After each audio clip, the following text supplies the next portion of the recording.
रोहन के भाई मनीष की अभी नई नई शादी हुई थी। रोहन की भाभी अनीता कुछ ज़्यादा अकड़ू स्वभाव की थी, इसीलिए वह रोहन को कुछ ना कुछ सुनाती ही रहती थी। रोहन के माता पिता नहीं थे, इसीलिए वह अपने भैया और भाभी के पास रहा करता था।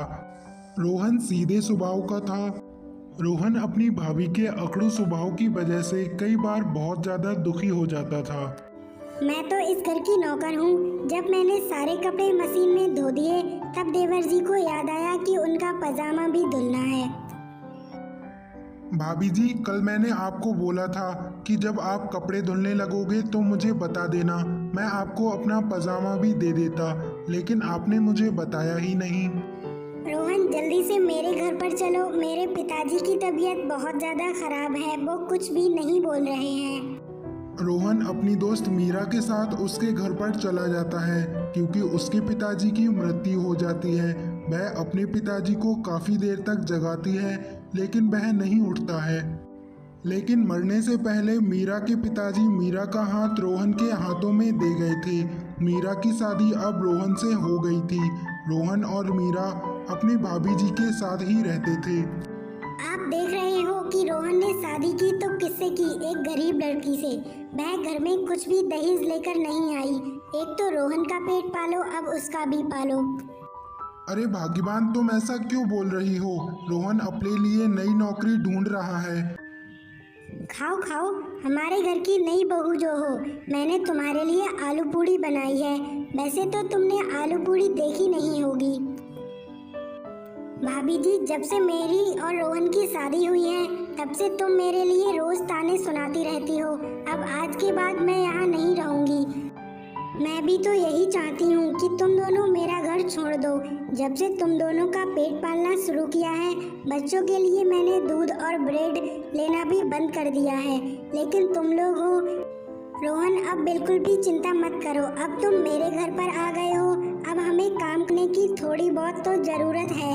हम कोई अपना काम शुरू कर लें।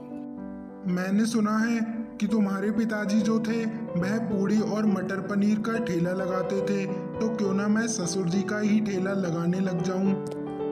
हाँ रोहन, यह तो एकदम बहुत अच्छा आइडिया है। इससे तो पिताजी का नाम भी चलता रहेगा और हमारा खाना पीना भी होता रहेगा।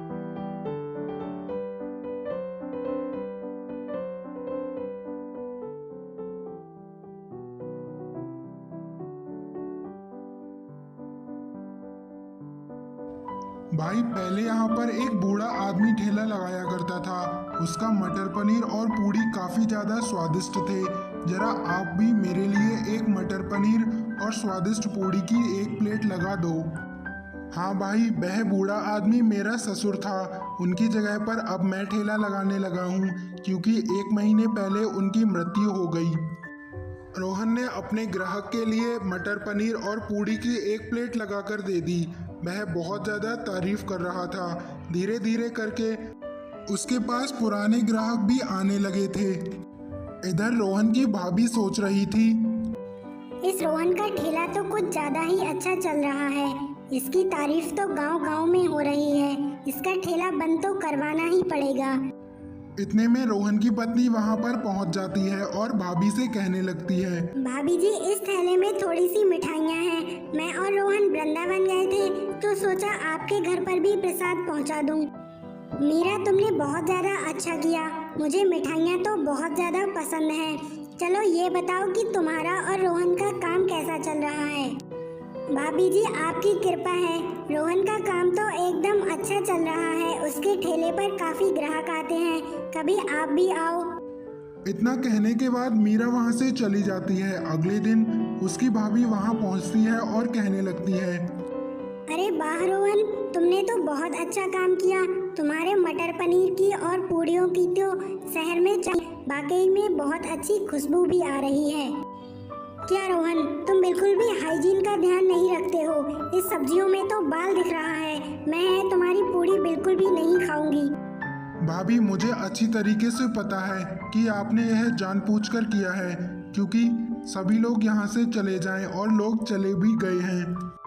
भाभी जी, मैंने तो आपको बहुत ज़्यादा अच्छा समझा था। चली जाओ यहाँ से और कभी भी हमारे ठेले के और पास दिखाई मत देना, वरना भगा दूंगी यहाँ से।